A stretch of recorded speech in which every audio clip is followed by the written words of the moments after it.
Nasreddin a égaré son âne. Ce n'est pas la première fois. Dans son village, on l'a vu bien souvent arpenter les rues en criant « J'ai perdu mon âne, on m'a volé mon âne, j'ai perdu mon âne !» Et même un jour, alors qu'il criait « J'ai perdu mon âne, on m'a volé mon âne, on m'a volé mon âne, et si jamais on ne me rend pas mon âne, je ferai comme mon père !» Et sa voix était terrible, et les gens tremblaient de peur. Et finalement, il a retrouvé son âne.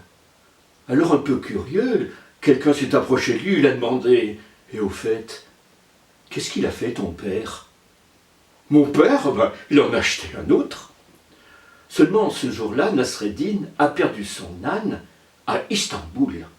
Ah, ça, c'était pas comme dans un village. Istanbul, la grande ville. Mais quelle idée d'aller à Istanbul avec son âne! Mais enfin, vous avez déjà vu Nasreddin sans son âne? Soit qu'il le chevauche à l'endroit ou à l'envers. Et un matin, justement, alors qu'il était à l'envers sur son âne, il a eu envie de partir vers le sud, en direction d'Antalya. Seulement son âne, lui, voulait aller vers le nord, en direction d'Istanbul. Alors ils ont fait un compromis. Et tout en regardant vers le sud, vers Antalya, l'âne est allé à Istanbul. Et voilà pourquoi notre pauvre Nasreddin erre dans les rues d'Istanbul, arrêtant chaque passant pour demander « Vous n'avez pas vu mon âne ?» Et chaque passant le regarde, ce paysan quelque peu attardé, avec une certaine inquiétude. Toute la journée, il a erré. Et quand le soir est arrivé, il s'est dit qu'il n'allait quand même pas rentrer dans son village sans son âne. Alors il fallait qu'il dorme dans cette ville, mais c'était jour de Bayram, et aucun endroit où se loger. Il a fini quand même, dans une petite rue qui montait, à trouver un hôtel miteux. Tout de suite l'hôtelier lui a dit « Désolé mon brave, mais toutes les chambres sont occupées, tu comprends, on est en fête, jour de Bayram. » Et quand il a vu le visage désolé de ce pauvre paysan, il a eu pitié, il a dit « Écoute, moi je veux bien faire quelque chose pour toi. Tu sais, j'ai une grande chambre avec un lit qui a été retenu par des jeunes mariés.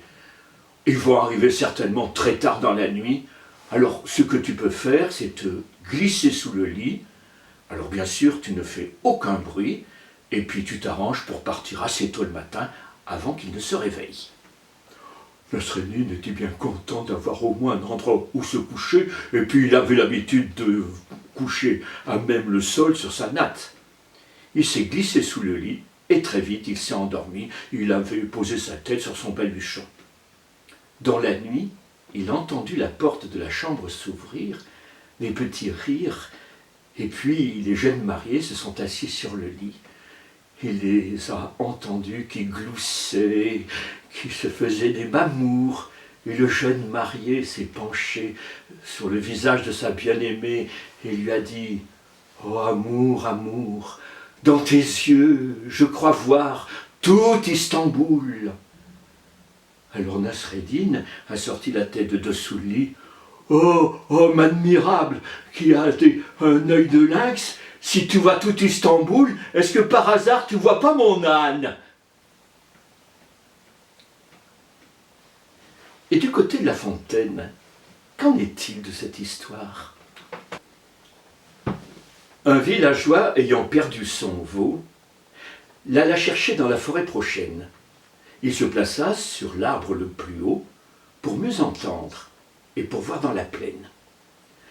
Vient une dame avec un damoiseau. Le lieu leur plaît, l'eau leur vient à la bouche. Et le galant qui sur l'herbe la couche crie en voyant je ne sais quels appâts. Oh Dieu, que vois-je et que ne vois-je pas, sans dire quoi, car c'était lettre close. Lors le manant les arrêtant, tout quoi? Homme de bien, qui voyez tant de choses, voyez-vous point mon veau? Dites-le moi.